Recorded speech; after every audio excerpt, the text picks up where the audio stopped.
First, I want to thank the panelists and Peter for a tremendous presentation. It's really very useful.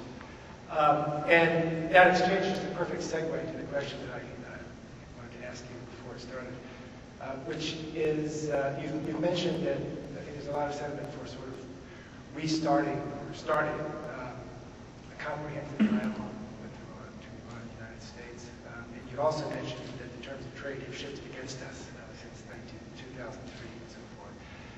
I guess the question is how to get there from here. How does the United States move from a policy of confrontation to a policy of dialogue and accommodation without any real behavior change on Iran's part, without this becoming a tremendous victory for hardline factions within Iran that reinforces them domestically and that seems to ratify a policy of just defy, then they'll come wrongly. And the only way I can see out of that box is for the next president to really, I mean, there's a dynamic there that's going to happen no matter what. But for the next president to really make a major démarche for this president and say, this is not the response of weakness, this is the response of a different philosophy. We have a different way of approaching world affairs. And not driven by what Iran does, but driven by different philosophy. That's the only way I can think of it. It's a major problem. I just wondered if you thought that move would be credible or if any move would be credible. The day that there's a breakthrough in the Iran and United States impasse shall live in history.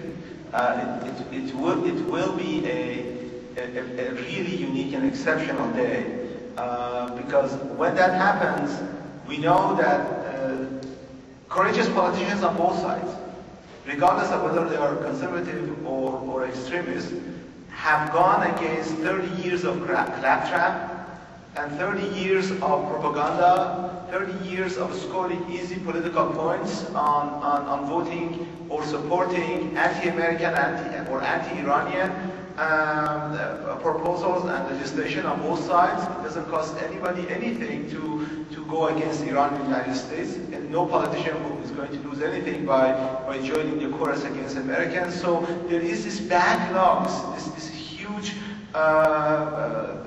tsunami of sentiments that are recapitulated in little handy slogans.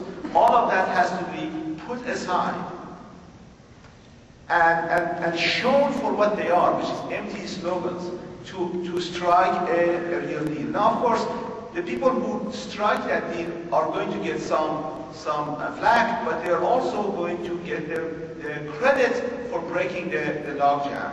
I don't care if that credit goes to the right wing in Iran, because that is so important for reformers, and I speak here not only as an observer, but as an active member of the reform movement in Iran, which is what I am, that reformers really think depriving the right wing from the excuse of anti-Americanism and allowing reformers to speak without being accused every other sentence of being paid by John Bolton. I know this because I'm apparently on John Bolton's list, if you believe Kehan. And if anybody knows John Bolton here, please tell him that several checks have to come to me according to Kehan.